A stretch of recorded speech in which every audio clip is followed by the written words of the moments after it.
Hello and welcome back to another video. In the previous videos you've seen that we were down at Mondello for the Drift Games Bash and for the fundraiser event, Jay and Ellie Foundation. Great cause, loved it, best event of the year. Now I must say the cars, my own, Roxana's and Mark, the cars ran amazing, loved it. Loads of power in mine, loads of smoke, blinding everybody. Roxana's car, she loved it, she loves her car. She loves the way it flicks out and she's able to control it now. So if you guys remember in the previous videos, she was only a beginner. That was only a couple of videos ago and she has progressed massively. Super proud of her.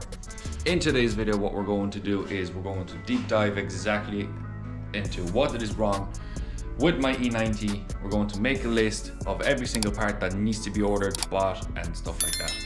Now, it might not be an interesting video, but look, things that need to be done and things that I would like to film. I have the E90 up on the lift. I already have it nice and raised, not too high though. And the E46 is outside. So once we're done with the E90, we're going to bring in the E46, probably underneath because I don't want to be taking this off again. Yeah, we're going to bring in the E46 and we're going to inspect that as well. Make a list of things that need to be fixed on both cars. And then I'll begin ordering the parts for them. And hopefully for the November bash, we'll be all ready.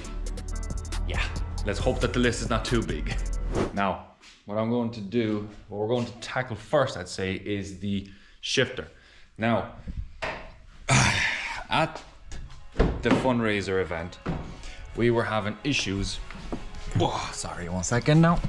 Whee! So, at the fundraiser event, we were having massive issues with the shifter. Now, what do I mean exactly? And it is this. So, our side-to-side motion is perfectly fine. You see, it's effortless. Just pops in, moves out, perfect.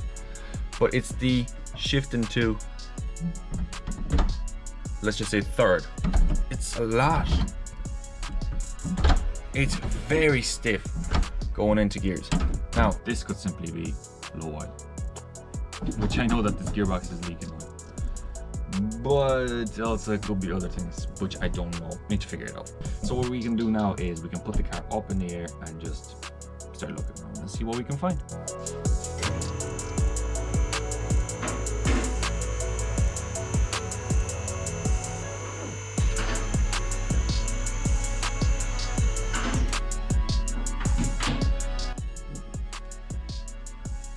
Now let's look at this. Very oily here. So what can we see here? Oh jeez. Yeah. So from that shifter linkage, it looks like it is leaking oil from there as well.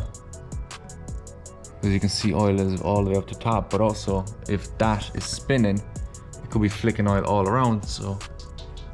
And I can kind of see actually on the side that there is oil all around.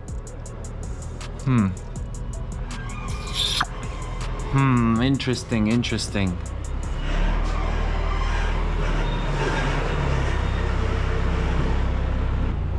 noise. I swear to Jebus, fucking noise. I'd say the best course of action will be for me to get that seal over there for the shifter linkage. I'd say that would be the best course of action, and obviously top up some fluids because as you can see it is leaking badly. So on the list we have so far seals for the shifter, and maybe if we might want to, just for preventive maintenance, we can also change that seal in there, the output shaft seal as well. That wouldn't be a bad shout. Now the rear main seal, I know for a fact that rear main seal is leaking because I remember it from the time when I had the engine on the ground sitting there. So I already have that ordered. It is in one of those baskets down there. Yeah. So what else are we looking at here? I mean, it's not looking too bad. Yes, the fuel leak, that was a massive issue. If you remember at the Drift Games Bash, we arrived at the track at the Bash and I noticed when I went to turn on the car and move it, I noticed that the fuel was down to 3/4 from full. So I was like, all right, okay, that might be just a bit weird. Maybe if fuel sloshed over to the far side, but didn't know. What it actually was that the fuel was leaking out of the whole assembly there from through the ring. So what we just did was a quick fix, which actually is a permanent fix now. We just put dirt coat around it, sealed it back up, and it's perfect ever since. So choice is now either leave it as is or get a fuel cell. Don't know yet, we'll see. Now, moving on. A lot of oil over there. What could it possibly be? Potentially is through the rear main seal, just sloshing it around from the flex plate. Now the flex plate doesn't look too oily. Flex plate doesn't look that oily, so yeah, we don't know yet until we take the engine out. We see here, lovely, nothing just from the AN lines, but that's probably my own doing because I don't have a right twist on it. Just not enough room. I can see that the front main seal is leaking as well. Can't really tell that much from that side, but from this side there is a bit. Is it a front main seal or the oil pump? I don't know. We'll see. We'll see when we take the engine out and refresh it at some point. Now that's something I would definitely love to do, and it's to refresh that engine. I would love it. Pull it out, everything new, and then slap 460 brake into it. Anyways, our fix here seems to be still holding up, which I'm not complaining about because yeah, it was a very, very risky thing to do. Everything looks grand here. Oil feed looks good. Drain, ooh, getting rusty.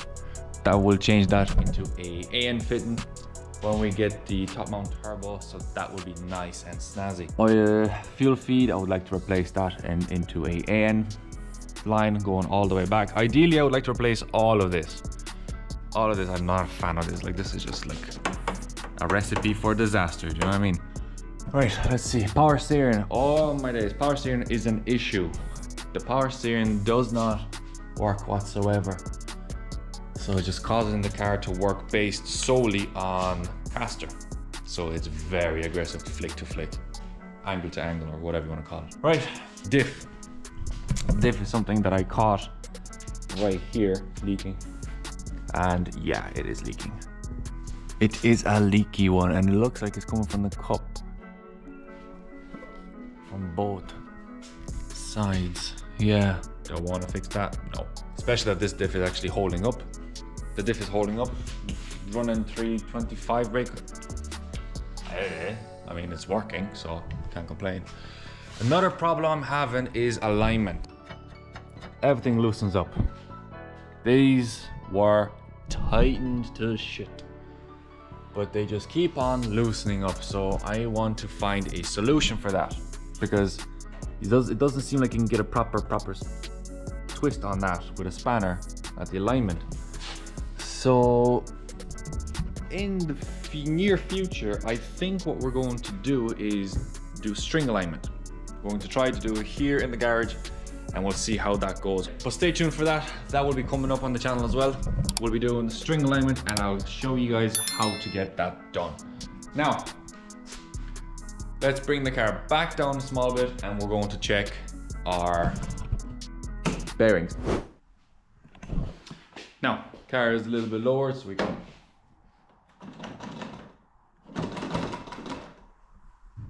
that's on the list. Our BC coilovers are still holding up nice and strong. Absolutely nothing wrong with them. That's because they're quality BC coilovers for everybody, just so you know. Now, let's pull our wheel a little bit like that, and let's just give it a quick.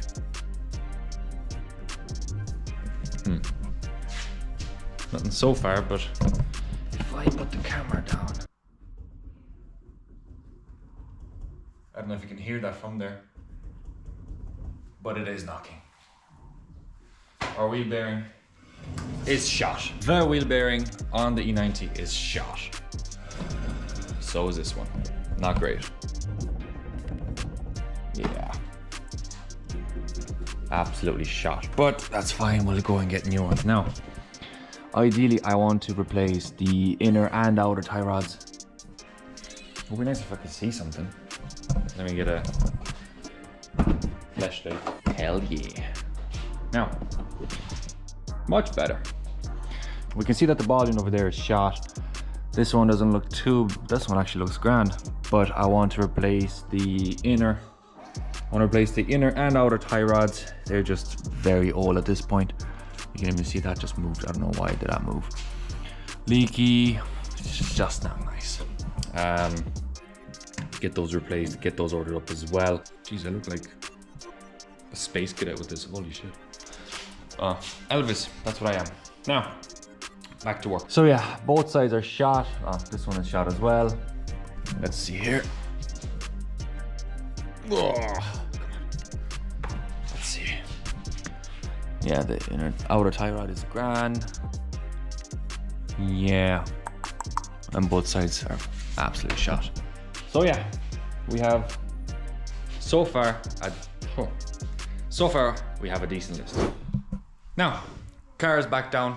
So one thing we were having issues with at the bash was cooling. The air intake temps were reaching all the way up to 70, 80, 90 degrees. The highest I seen it was 91 degrees. What did I come up with? And it's a bonnet spacer. It's not a new invention, but bonnet spacer or risers, whatever you want to call it, was going to give us that extra bit of incline for air to pass through and out through here.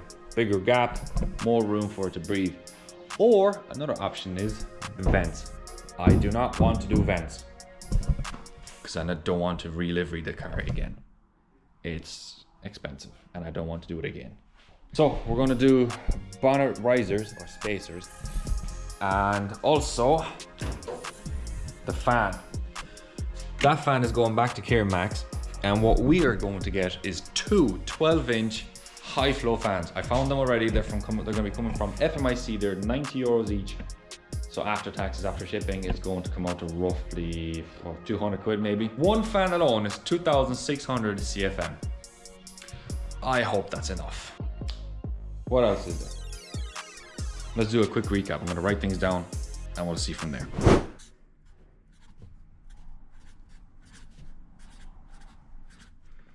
Now, to the E90. So far we have rear main seal, we have gearbox seals, we have fans, intercooler pipes. I actually forgot myself what I have left to do. Wheel bearings, inner outer tie rods. That's also another one. Tracking will be a thing as well. But we want to learn how to do string alignment. So that's definitely something I would like to do, which is my own tracking. In here, in-house, and then at the track we'll have toe plates, which will be perfect.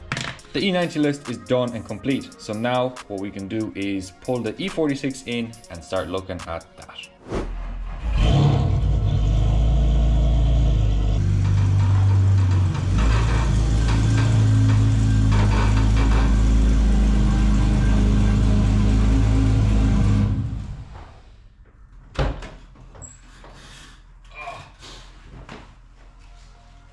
Hell yeah, brother.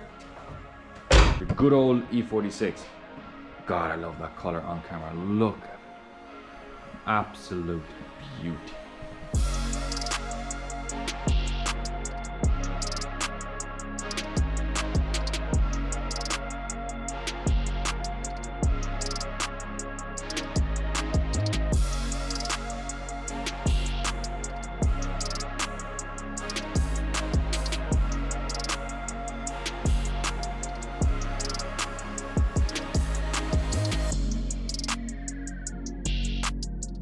Right, so the E46. Now, there is already straight away a couple of complaints that Roxana has. The first complaint that she had about the car was the seats.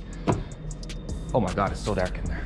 Now, first couple of complaints were the seats for Roxana. The actual back portion, as you can see there, the springs, they're very, very, very stiff. And you can actually feel them in your back. It's not nice, it's not comfortable, especially after when you're driving for 2 days straight. You have massive blisters on your back. Then another complaint was the shifter, or not the shifter, well that too, but the hydro.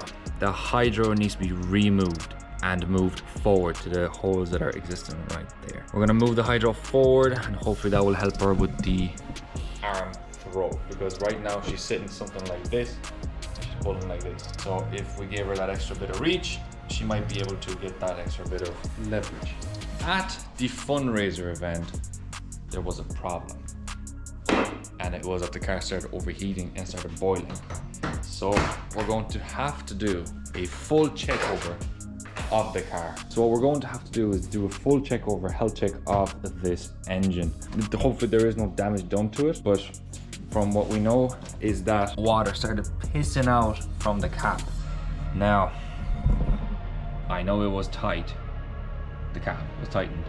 So it just started overheating. The fan must have turned off or something, because at the end of the day, all that is just a connection like that. That's one thing that's definitely needs to be done. Now, fire extinguisher is grand. Switches there are fine. The windows work now. The door card, no, I'm just gonna leave it off. So we know so far that the hydro needs to be moved up. The buckets needs to be changed. What else? Also need to get a new toe strap. Now, ideally she'd like a pink, so we'll try to get her a new pink one. And we're gonna have to move it from the passenger side to the driver's side, because as you can see, it already melted. Now, alignment, it's toe out. Like I said, I don't want it like that. I want it for her to have toe in. So we're gonna have to try to figure something out with that, either by giving it more camber to be able to push in a bit more. We'll see, I don't know. Don't understand rear trailing. Don't understand rear geometry on the E46s just yet. I have more experience with that. With the multi-link, with the 5-link, or whatever you want to call it. What else is there to do on her car? There's very little, to be honest, other than the bucket seat, the hydro, the toe strap, and the overheat. Honestly, I think that will be it for her car. There's not that much to do. God, it looks beautiful. Look at it. Look at the colors. Fascinating. Honestly, I think that could be it that I know. So let's write that down on the list so we don't forget.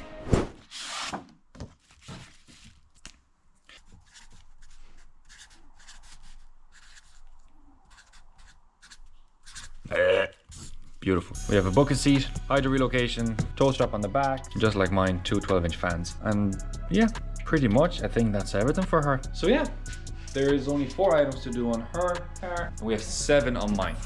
It's not bad at all. Comparing the two lists right here, I put in sprayers on mine. We could actually do the exact same thing on her car. I'll try and see if we have the factory bottle in that. Hopefully we do, and we might be able to do the same situation setup on her car. Bonnet risers, yeah, might do the same thing actually. We'll do bonnet risers here as well, so I'll write that down after this. So yeah, that's that. That's the list of repairs and upgrades that the two cars definitely do need. Now, like I mentioned before, these two cars are fantastic to drive. I actually do like driving her car. It's simple, you make it work, you make it go where it wants to go, and it's amazing. My car, you plant the shoe and it go, it's smoke everywhere. I love it. These two cars are phenomenal, we know that. The engines in them, the 1JZ, phenomenal. The M54, yeah, it's grand, it does the job. Now, something that I would like you guys to advise us down in the comments below. Now, in this car right now, we have an M54 B25V. Idea was that we turbo kit that. Then the idea shifted to SR. Then the idea shifted back to turbo kit. So now we're in a predicament.